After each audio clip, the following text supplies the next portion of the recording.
All right, so yeah, I was looking for love in all the wrong places, right? The devil made pacts with the devil when I was drunk, looking for cannabis. I couldn't get cannabis. I didn't know nobody. It wasn't legal.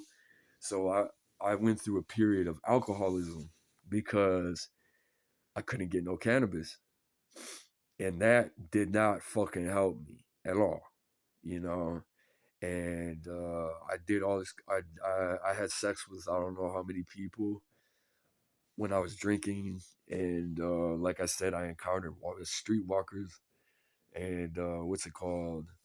My intention was not to solicit them or you know perform sexual services. I just I got caught up in lust, love, and all that loneliness, and thank God I didn't get fucking what's it called? Thank God I didn't really get involved in sex trafficking. Thank God I didn't get fucking HIV. Thank God I didn't get fucking what's it called? Charges on my fucking name. You know what I'm saying? The whole time I'm like, bro, I gotta stay away from these girls. This whole time I'm drinking, but the MK Ultra kept and the microwave hearing in the car, and so on and so forth. You know what I'm saying? Lured me dark in the nighttime to fucking areas where I'm fucking tempted, right? And then I'm not trying to pay because you might be a fucking police officer that is just trying to set me up, and I'm not, and I don't know hoes, I don't pay for sex, right?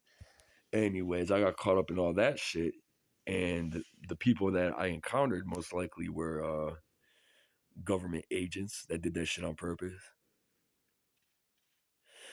and not to me, they were just there for whatever reason, probably microchip looking back on it, and I can't recall in my brain if I had any bisexual experiences because I have memory blanks. And to my knowledge, I there's a possibility that I'm gonna put it like that. There's a possibility that I had a fucking tranny surprise. You know what I'm saying?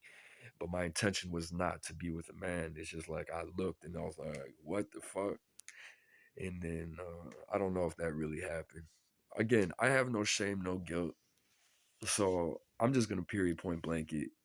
You know what I mean? I got no political aim, no political goal. I just speak straight, direct democracy. I put it out there for everyone. So, as a natural born leader and a public figure who has been gaslighted, what's it called, with the prospect of becoming a neuroscientist, I'm being as honest as possible with everybody. Everyone. You could know every fucking detail about me. I don't care if you're a little 1 year old infant.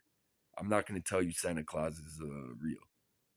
I'm not going to tell my kids Santa Claus is real. I'm not going to tell them the Tooth Fairy is real. I'm not going to tell them the Easter Bunny's real. You hear me? If I have children. Now, what's it called? My alcoholism led me to do some fucking bullshit where I don't know. I struggle with pornography and masturbation since I was 13. Aside from all that, I was never taught not to don't look below the belt. I was never taught how to take care of a woman. I was never taught how to think about a woman. I was never taught how not to touch myself. I was never taught by my family how to shoot.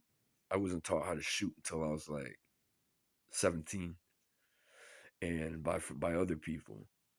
And what's it called? My father doesn't believe in guns. My mother never shot a gun in her life. Was a virgin before she got married. She wanted to be a nun, a monastic.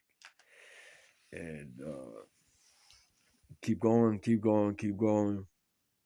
Periods of alcoholism without cannabis led me to promiscuous activities that almost got me incarcerated. I'm still dealing with penalties, consequences.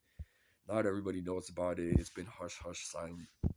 So it's like, you can look at who those people were. If you look at the video, if they got the video, why they were there, and then look at who's fucking filming the video. And aside from who's filming the video, why are they filming the video? Not only why are they filming the video, but what else were they fucking doing with the MK Ultra, the directed energy weaponry, and the microwave hearing that I was unaware of before I was microchip implanted?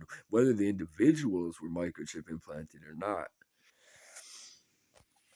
I started cycling, and what's it called? Stopped driving because gas got too expensive, $3 and all that. And it's not that I'm cheap. It's just it pissed me off. So I started taking the bus and riding my bike everywhere. I was training to be a New York City bicycle messenger. I was trying to skip Cleveland, go to start train Chicago for maybe 6 months a year. Start in Chicago, I had the skills for it, and then I was gonna hit city by city.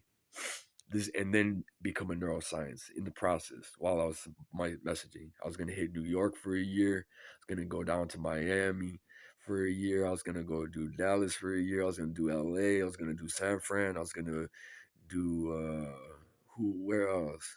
Where else? Where else? Maybe Portland, maybe Seattle. And I was eventually gonna settle in Seattle if I didn't do it out of state. I mean out of country. Excuse me. That failed. That failed. We'll talk about that another day.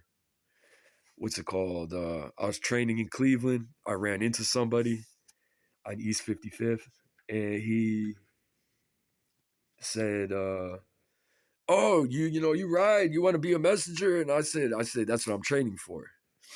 And he said, "I know who you need to talk to." He said, "Come with me." This is by the Superior and 55th, by the Richmond Brothers building, the Bando.